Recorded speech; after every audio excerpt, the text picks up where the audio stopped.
Imagine stepping into a bakery at 4 in the morning. Meet Leo. Every day starts the exact same way, pounding dough on a wooden table, getting the morning's work started. Leo operates within strict physical boundaries. For today's shift, he has exactly 10 kilograms of flour, 1 oven, and 6 hours before the first customer walks in. In economics, we call this scarcity. It's the simple reality that resources are limited. No matter how fast Leo works, he eventually runs out of flour and time. To see how these limits work, let's say Leo only bakes 2 things, loaves of bread and batches of cupcakes. If Leo puts every gram of flour and every minute of his time into bread, he can bake exactly 20 loaves. But if he does that, he has nothing left for cupcakes. He gets 0.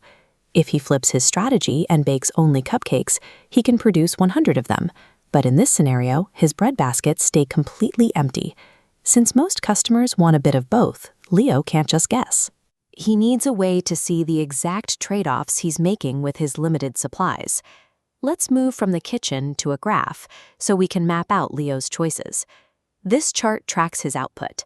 We'll put the number of cupcakes on the vertical axis and the loaves of bread on the horizontal axis. We start by plotting those 2 extremes, 100 cupcakes at the top and 20 loaves of bread at the bottom right. Now Leo decides to bake a mix, but he notices something. His oven and his skills aren't perfectly interchangeable. As he shifts from cupcakes to bread, he has to use tools and time better suited for the other. This creates a more expensive trade-off, forming this bowed-out production possibility curve. Let's say he's currently making a balanced mix. If a customer suddenly asks for 2 more loaves of bread, Leo has to pull resources away from his cupcake stations to make it happen. Because he's already using his best bread-making resources, getting those 2 extra loaves requires a larger sacrifice. He has to give up 10 cupcakes. This sacrifice, what you give up to get something else, is your opportunity cost. The curve shows that once you are working at full capacity, you can only gain more of one thing by paying the cost in another. This line represents the absolute edge of Leo's reality, dividing his world into what is possible and what is not. Suppose he has a slow morning, baking only 5 loaves and 20 cupcakes. That point lands deep inside the shaded area. This is inefficiency. He has flour in the bag and an idle oven, wasting available resources.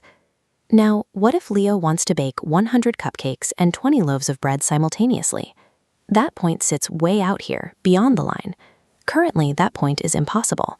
He doesn't have enough flour or oven space to reach it, no matter how hard he works.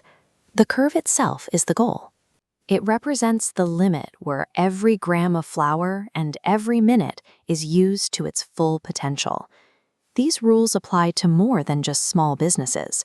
Entire nations face these same boundaries when deciding how to spend their budgets. Governments deal with their own opportunity costs. A country with a fixed amount of steel and labor might have to scale back on new highways to find the resources for a new hospital system. But if the area outside the curve is impossible, how do we ever move beyond it? Growth happens when the rules change. If Leo buys a second oven, or a nation develops a more efficient way to produce energy, the entire curve shifts outward. This shift is economic growth. It turns yesterday's impossible dreams into today's reachable goals. We are always working within limits, but by understanding our trade-offs and choosing efficiency today, we create the space to expand what's possible tomorrow.